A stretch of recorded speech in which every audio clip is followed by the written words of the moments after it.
এই নাগরিক শোকসভার সভাপতি এবং উপস্থিত সুধীবৃন্দ, আসসালামু আলাইকুম।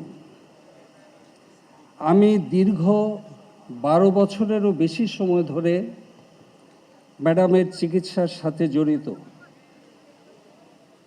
কিন্তু ফর্মালি একটা প্রফেশনাল বডি হিসাবে একটা মেডিকেল টিম নিয়ে ম্যাডামের চিকিৎসার দায়িত্ব গ্রহণ করি আমরা মূলত 2021 সালের 27শে এপ্রিল, যখন ম্যাডাম আমাদের তত্ত্বাবধানে এভারকেয়ার হাসপাতালে কোভিড সংক্রান্ত জটিলতা নিয়ে ভর্তি হয়েছিলেন।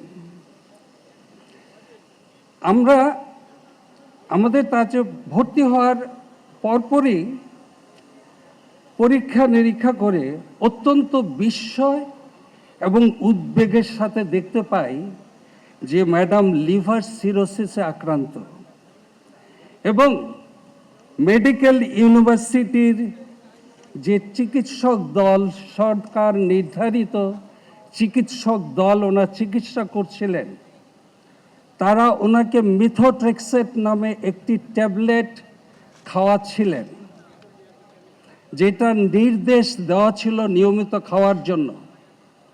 অর্থাৎ উনি ওই মেডিকেল ইউনিভার্সিটির সরকার নির্ধারিত চিকিৎসকদের অধীনে যতদিন ছিলেন, তারা ওই ট্যাবলেটটি ওনাকে খাইয়ে গিয়েছেন। আপনারা জানেন যে ম্যাডাম রিউমাটয়েড আর্থ্রাইটিস নামে একটি রোগে আক্রান্ত ছিলেন, এবং রিউমাটয়েড আর্থ্রাইটিসে যারা আক্রান্ত থাকেন তাদেরকে মিথোট্রেক্সেট এই ট্যাবলেটটা দিতে হয়। অর্থাৎ এটা হচ্ছে একটা চিকিৎসার অংশ যে ওটা উনি পাবেন। কিন্তু সবচেয়ে গুরুত্বপূর্ণ হচ্ছে যারাই সেই ওষুধটি খাবেন তাদের নিয়মিত লিভার ফাংশন টেস্ট করে দেখতে হবে যে ওই ওষুধটা লিভারের কোনো ক্ষতি করছে কিনা। যেমন ব্যথার ওষুধ খেলে রিউমাটয়েড আর্থ্রাইটিসে নিয়মিত কিডনি ফাংশন পরীক্ষা করে দেখতে হয় যে ব্যথার ওষুধটা কিডনির ক্ষতি করছে কিনা। এবং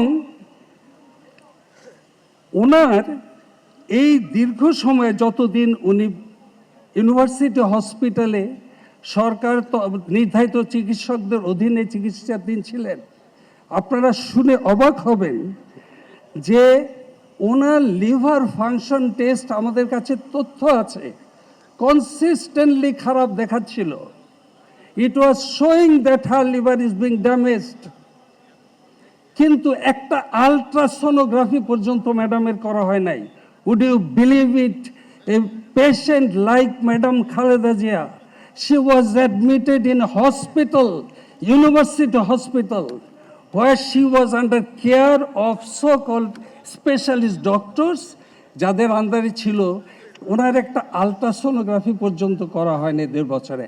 হ্যাঁ, ওনারা বলবেন যে ম্যাডাম ওনার আলট্রাসোনোগ্রাফি করতে ওখানে রাজি হচ্ছিলেন না। আপনাদের সবার তথ্যের জন্য বলতে চাই, আমাদের আন্ডারও ম্যাডাম যখন ভর্তি ছিলেন তখন আমরাও রিপিটেডলি অনেক ইনভেস্টিগেশন করাতে চেয়েছি, যেটা প্রথম ম্যাডাম রাজি ছিলেন না। কিন্তু আমরা কাউন্সিলিং করে এটার গুরুত্ব বুঝিয়ে তারপরে ম্যাডামকে আমরা সেই চিকিৎসা করার জন্য, সেই ইনভেস্টিগেশন করার জন্য রাজি হয়েছি।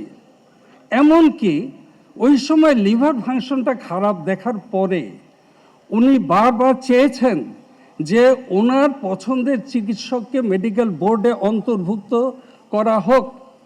আমি জানি বিএনপির পক্ষ থেকে একজন আইনজীবী কোর্টে রিট করেছিলেন, এবং কোর্ট জানতে চেয়েছিল যে ম্যাডাম কি চিকিৎসা ভুগছে।